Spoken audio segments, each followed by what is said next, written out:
Harris had not heard of any major music hall tour in the previous few years, he inclined to the opinion that the operations of Paul Lexington Productions had been at the more modest level. On the other hand, impresarios have to start somewhere.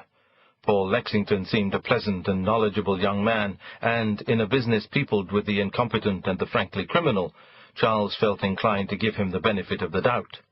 After all, without Paul Lexington he would not be currently employed, and if there was one thing that Charles's experience in the theatre had taught him, it was the inestimable advantage of having a job over resting.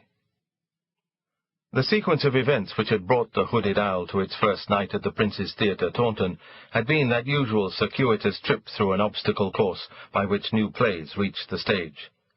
The work had been written by a schoolmaster called Malcolm Harris, who, though of undoubted talent, had no contacts in or knowledge of commercial theatre. He had lavished 3 years of his spare time on the work, and when he had the final draft neatly typed up with a letter-setted front page and a transparent plastic folder, the only person he could think to send it to was the professor of English at the university he had left 12 years previously. The professor, after a few months' delay and an apologetically nudging letter from the playwright, had written back in terms of vague praise, which a professional writer would have recognized as a confession of not having read the script, and said he had passed it on to the drama department. This gentleman, after a few months' delay and an apologetically nudging letter from the playwright, had written back to say he had passed it on to an actor friend who was setting up a new fringe theatre company in Surbiton. After quite a few months' delay and 3 apologetically nudging letters from the playwright, the actor scribbled a note back from an address in Gloucestershire saying he was sorry he hadn't yet had time to read the play, and also he was sorry that he seemed to have lost the manuscript. And anyway, he had decided that the theatre wasn't for him after all, and he'd set up an antique shop with a friend. Phase 1 of the offensive was thus over, and Phase 2 started with the top carbon of the play, a newly letter-setted front page and a new transparent plastic folder. This time, on the advice of his wife's mother, who'd just read a biography of some playwright out of the library, though she couldn't remember what his name was, Malcolm Harris had sent the play to his local repertory theatre.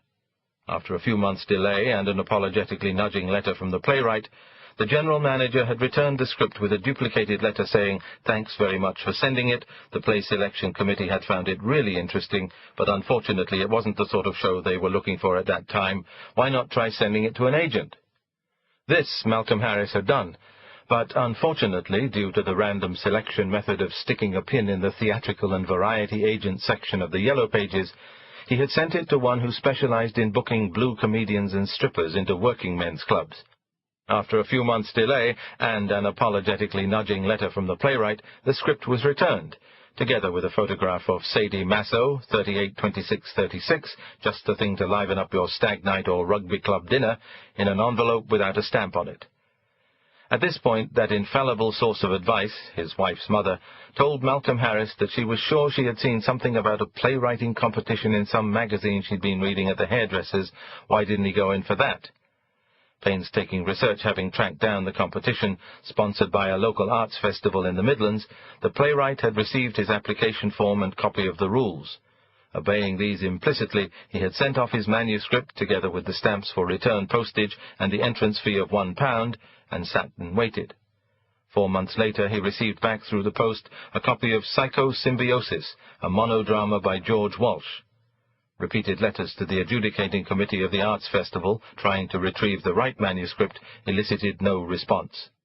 18 months had now passed since Malcolm Harris had completed The Hooded Owl, and so far there was no evidence that anyone vaguely connected with the professional theatre had even read it. The playwright was gloomily resigning himself to spending the rest of his days teaching history to recalcitrant adolescents, but the confidence of his wife, who had read the play, and his wife's mother, who hadn't, would not allow him to give up. His wife's mother had heard some successful playwright, or maybe it was a producer, talking on the radio, she thought perhaps on Woman's Hour, and saying that nowadays a successful play needed a star name, so often the star's interest came first. This suggestion coincided with Malcolm Harris reading a letter to the Times about value-added tax on theatre tickets from that popular British film and television star Michael Banks. Since the letter gave his address, and since Michael Banks, in the playwright's wildest fantasies, would have been ideal casting for the main part, Malcolm Harris took his courage in both hands and sent The Hooded Owl off to the Star. Needless to say, Michael Banks didn't read it, but being an amiable old boy, he passed it on to his agent, whose organization had a plays department. They didn't read it either, but a girl on the switchboard was having a brief affair with a young man who wanted to be a theatrical producer and claimed to be on the lookout for a good property, so she passed it on to him. The young man read the play, recognized its potential, and bought an option to produce it within 6 months for a sum which delighted Malcolm Harris, but which would have appalled his agent, had he had one. The young producer's name was Paul Lexington, and he then set about finding a theatre that would put the play on. The Hooded Owl was an expensive production for the average provincial company.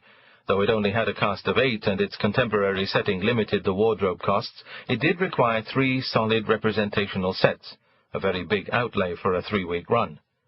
Whereas a theatre might spread its budget to allow that kind of expenditure on a certain crowd puller like a Shakespeare or the annual pantomime, it was very unlikely to invest so much in the uncertainties of a new play by an unknown playwright.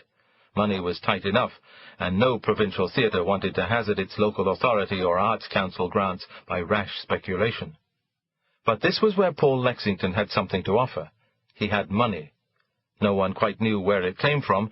He always spoke airily of my investors, but he gave no clue to their identity. And no one knew how much he could raise, though from the confidence of his tone, the amount seemed to be infinite. So this was the deal that he offered round the provincial theatre companies during the spring and summer of 1979.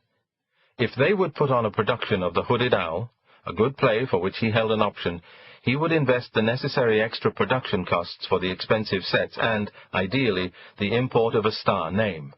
Then, if the play did transfer to the West End, his production company would present it, and the originating company would be credited and receive a small percentage. If it didn't transfer, then the theatre would have had a more expensive production than their normal budget could run to, and Paul Lexington and his investors would have lost their money. Only Paul Lexington himself knew how many companies had been offered the deal and turned it down before he got to the Prince's Theatre, Taunton, but common sense dictated that he must have tried the better-known ones nearer London first. The chances of getting all the people necessary for a transfer, the London theatre managers and the big investors, whose aid, in spite of Paul Lexington's confident assurances, would almost definitely be needed, diminished the further one got away from the metropolis. However, the producer was determined to get the show on, and was confident enough of the property to think it could make the transfer, even from this West Country base, whose record of getting shows into the West End was not remarkable. In fact, it had never in its history had an original production transfer, though a few shows had passed weeks there during their pre-London tours. But there was a new artistic director at the Prince's Theatre, a young man called Peter Hickton, whose confidence at least matched that of Paul Lexington. He had got the Taunton job some 6 years out of Cambridge, and was determined to maintain his whiz-kid image and make a mark on the theatre nationally. He was ambitious to make the Prince's Theatre a power base and incubator of productions for London, in the way that the Royal Exchange Manchester and the Arts Theatre Cambridge had become in recent years. So when Paul Lexington arrived with his proposal, Peter Hickton was already looking for a show with transfer potential. His one condition for backing the production was predictable, that he should direct it. If that was agreed, he was prepared to put all his energies, even down to the enfant terrible tantrums that his track record required of him, into persuading the play's selection committee that The Hooded Owl should be one of the productions in the 1979-80 season at the Prince's Theatre, Taunton. Paul Lexington at first demurred. He had hoped to get a director of greater stature for his production, but he soon had to face facts. Peter Hickton was the only artistic director who had shown enthusiasm for the project, and, if Paul Lexington Productions were to get their first major show underway at all, there would have to be compromises. And it was not lost on the producer that Peter Hickton's residence at Taunton meant directing the show would be part of his job. Sure, he'd have to be on some percentage when the play got to the West End, but at least a director's fee would be saved for the tryout. So the two ambitious young men came to an agreement, and Peter Hickton set to work on the play's selection committee. His success was not total.